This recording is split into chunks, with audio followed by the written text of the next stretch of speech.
Здравейте! Сега ще ви покажа как може да защитите споделената от вас информация чрез парола.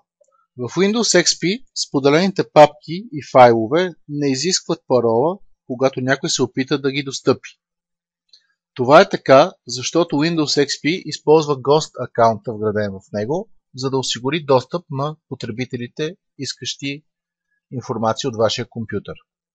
По принцип, той няма вградена парола и не може да му се постави такава през графичния интерфейс на Windows.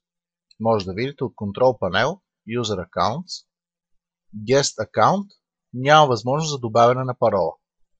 Това може да се направи под команден ред от бутонът Start, Run, CMD, командата е net user guest password. След като командата е изпълнена успешно, отново от User Accounts, Guest Account, може да поставите парола. Поставяйки парола,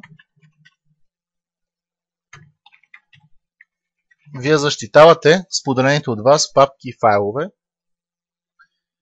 Може да предоставяте информацията само на определени хора, които вие желаете. Тъй като съвременните компютърни мрежи са доста големи, в мрежата може да има потребители, които вие не желаете да имат достъп до споделените от вас файлове. Това е начинът, по който може да ги ограничите. Благодаря ви за вниманието.